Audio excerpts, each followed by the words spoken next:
Hey guys, welcome to Study IQ. Now November 2020 में USA में जो चुनाव होंगे उसका इम्पैक्ट पूरी दुनिया पे होगा। इंडिया, पाकिस्तान, वेरियस कंट्रीज पे होगा। मगर इन पर्टिकुलर आप अगर देखो तो तीन देश है जिन पर सबसे ज़्यादा इम्पैक्ट होगा इस चुनाव के रिजल्ट का। ये तीन देश हैं रशिया, चाइना और ईरान। डिस्कस करेंगे यहाँ पर कि यूएस इंटेलिजेंस रिपोर्ट के हिसाब से ये तीनों कंट्रीज किस कैंडिडेट को सपोर्ट कर रही है, रीजन क्या है, बहुत कुछ आपको जानने को मिलेगा। So a lot to know, a lot to discuss as always. But before we begin, go to Google Play Store, download करो यहाँ पर स्टडी आईक्यू एजुकेशन ऐप और यहाँ पे आप परचेज कर सकते हैं हमारा फ्लैगशिप यूपीएससी कोर्स, जिसके लिए ईएमआई ऑप्शन अवेलेबल है। अभी के लिए यहाँ पर हमारा 5% का डिस्काउंट चल रहा है, so make the best use of the discount. Also don't forget to subscribe to Study IQ and press the bell icon.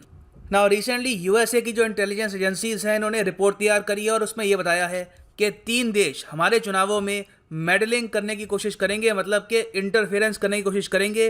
Directly नहीं, इनडायरेक्ट तरीके से लोगों का ओपिनियन चेंज करके, सोशल मीडिया पे प्रोपेगेंडा फैलाकर। तो उसके बारे में वोटर्स को पहले पता होना चाहिए ताकि वो सही तरीके से एक अनबायस्ड माइंड के साथ वोट कर पाए नवंबर 2020 में। तो यहाँ पर जो तीन देश है जिन पर यह रिपोर्ट बनी है ये है रशिया, चाइना और ईरान।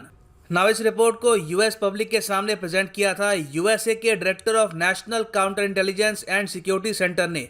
इनका नाम है विलियम इवानिना। इन्होंने ये कहा है कि ये रिपोर्ट रिलीज करना काफ़ी इंपॉर्टेंट है क्योंकि this will play a critical role in safeguarding our election. हालांकि इन्होंने ये भी बोला है कि इन सब कंट्रीज के अलावा और भी फॉरेन एक्टर्स हैं और भी फॉरेन कंट्रीज हैं जो यूएस की पब्लिक का जो ओपिनियन है ये चेंज करने की कोशिश करेगी। सोशल मीडिया जैसे कि ट्विटर, फेसबुक, हर जगह, इवन यूट्यूब पर प्रोपेगेंडा फैलाया जाएगा। मगर यूएसए के जो तीन प्रतिद्वंदी हैं चाइना, रशिया और ईरान, इस रिपोर्ट पे इन्होंने इन पर इसलिए फोकस किया है क्योंकि सबसे ज़्यादा मेडलिंग यहाँ से होती है इन द यूएस इलेक्शन। और इस रिपोर्ट में ये लोग एडमिट करते हैं कि यूएस में देखो फ्रीडम ऑफ स्पीच है, उनके यहाँ सोशल मीडिया फ्री है, तो वो सब वो बंद नहीं कर सकते, वो उनकी डेमोक्रेसी का इंटेग्रल पार्ट है। मगर साथ ही साथ सिंस ऐसी कंट्रीज जहाँ पर खुद डेमोक्रेसी है नहीं या फिर बस नाम की है, प्रॉपरली ये प्रैक्टिस कर नहीं रहे, रशिया, चाइना और ईरान, अगर ये इन्फ्लुएंस करते हैं यूएस की डेमोक्रेसी को तो ओवरऑल यूएस डेमोक्रेसी अंडरमाइन होती है। तो इसको काउंटर करने का बेस्ट तरीका ये है कि अपने वोटर्स को प्रॉपर इन्फॉर्मेशन ये प्रोवाइड करें। नाउ इस रिपोर्ट में पहले फोकस किया इन्होंने ईरान पर। ईरान का ये ओपनली कहते हैं कि ईरान कंप्लीटली अगेंस्ट है डोनाल्ड ट्रंप के। ईरान पूरी कोशिश करेगा कि इस इलेक्शन में डोनाल्ड ट्रंप हार जाएं क्योंकि जिस तरीके के इकोनॉमिक सैंक्शंस ट्रंप ने लगाए हैं ऑन ईरान, उसकी वजह से इनकी जो इकोनॉमी है इसको मैसिव लॉस हुआ है। सो ईरान की जो रिजीम है ये आज के समय फोकस कर रही है ऑनलाइन इन्फ्लुएंस ऑपरेशंस पर, इंक्लूडिंग सोशल मीडिया डिसइंफॉर्मेशन। इनके जो स्पॉन्सर्स हैं, जो इनके बॉट्स हैं, ये ट्रंप के अगेंस्ट डिसइंफॉर्मेशन फैला रहे हैं। और आगे रिपोर्ट में स्पेसिफिकली ये मेंशन करते हैं कि तेहरान का मतलब यहाँ पे ईरान से है, तेहरान कैपिटल है ईरान की। Tehran's motivation to conduct such activities is in part driven by a perception that Donald Trump's reelection would result in a continuation of US pressure.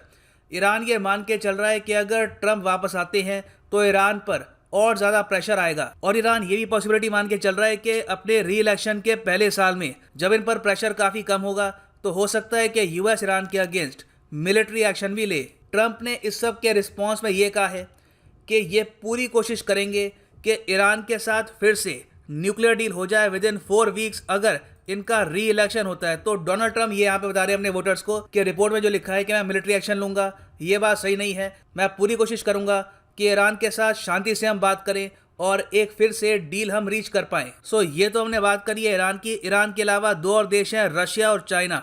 दोनों countries का view काफ़ी सारे issues को लेकर same है, मगर Donald Trump के री इलेक्शन को लेकर दोनों कंट्रीज की जो स्ट्रेटजी है it is completely different. US report ये बताती है कि एक तरफ रशिया चाहता है कि डोनाल्ड ट्रंप री इलेक्ट हो जाएं, चाइना पूरी कोशिश कर रहा है कि डोनाल्ड ट्रंप वापस पावर में ना आए। और इसके लिए चाइना ने प्रमोशन स्टार्ट कर दिया है डेमोक्रेटिक पार्टी के नेता जो बाइडेन का। और सिमिलर तरीके से रशिया भी प्रो ट्रंप प्रोपेगेंडा फैला रहा है in US social media. Well, इसका रीज़न क्या है? रीज़न बहुत ही सिंपल है।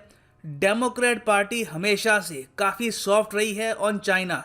आप बराक ओबामा का पूरा टेन्योर देख लो, उन्होंने कभी भी चाइना के खिलाफ कोई खास एक्शन लिया नहीं। वेरएस डोनाल्ड ट्रंप के पावर में आते ही इन्होंने पहले स्टार्ट कर दी ट्रेड वॉर। उसके बाद आपको पता है कि कोविड-19 जब फैला है, अब हम देख रहे हैं कि सैंक्शंस, हांगकांग का इशू, तिब्बत का इशू, जो काउंसलेट्स है ये शट डाउन करना। डोनाल्ड ट्रंप ने बहुत से कड़े कदम उठाए हैं अगेंस्ट चाइना। और दूसरी तरफ रशिया की ये उम्मीद है कि अगर डोनाल्ड ट्रंप री इलेक्ट होते हैं तो ये रशिया को आइसोलेशन से बाहर निकालेंगे। ट्रंप ऑलरेडी प्रपोज कर चुके हैं कि जो G7 का एक्सपेंशन होगा उसमें ये रशिया को देना चाहते हैं। और इलेक्शन के बाद नवंबर 2020 में जब G7 की एक मीटिंग भी होगी, एक समिट होगा इन US, तो उसमें रशिया को ये इनवाइट तो करेंगे 100%। देखो इनवाइट ये कर सकते हैं, उसमें यूरोपियन कंट्रीज कुछ कह नहीं सकती। हाँ, उस ग्रुप में शामिल करवा पाना ये एक डिफिकल्ट काम होगा।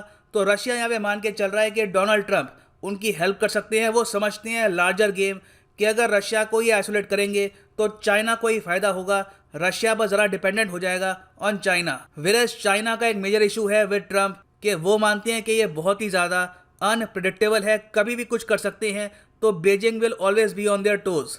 नाउ फाइनली आप अगर देखो इंडियन पर्सपेक्टिव, तो देखो इंडिया के लिए ये बहुत ही ज़्यादा कॉम्प्लेक्स सिचुएशन है। एक तरफ हम चाहते हैं कि बिल्कुल ईरान के साथ USA की अंडरस्टैंडिंग डेवलप हो ताकि हम चाबहार पोर्ट पर प्रॉपरली काम कर पाएँ, कोई भी उसमें रुकावट ना आए, और साथ ही साथ हम ईरान से ऑयल भी परचेज करना स्टार्ट करें। मगर हम ये भी चाहते हैं कि जो बाइडन रशिया पर और सैंक्शंस ना इम्पोज कर दे और रशिया को चाइना की तरफ और ना धकेल दे। ये इंडिया के इंटरेस्ट के अगेंस्ट होगा। बाकी आप अगर बात करें इकोनॉमिक पॉलिसीज की, तो जो बाइडन काफ़ी ज़रा इंडिया के हक में बात करते हैं compare to Donald Trump. Biden ने यह कहा है कि ये इंडियन इमिग्रेंट्स के लिए, इंडियन वर्कर्स के लिए जो वीज़ा है इसमें रिलैक्सेशन देंगे, जो भी के लिए कैप है वो लिफ्ट कर देंगे। मगर साथ ही साथ वो ये भी कहते हैं कि जो कश्मीर में आर्टिकल 370 का इशू है इस पर ही इंडिया की आलोचना करेंगे। सो मुझे लगता नहीं है कि इंडिया ओपनली या फिर डायरेक्टली किसी भी कैंडिडेट को सपोर्ट करना चाहेगा। दोनों कैंडिडेट्स के अपने प्रोज हैं, अपने कॉन्स हैं फॉर इंडिया। बाकी आप अगर देखो रेस्ट ऑफ द वर्ल्ड को, तो दुनिया काफ़ी हद तक बटी हुई है regarding Donald Trump and Joe Biden. So अभी के लिए ये है एंड इस वीडियो का। Thanks for listening and as always God bless you all.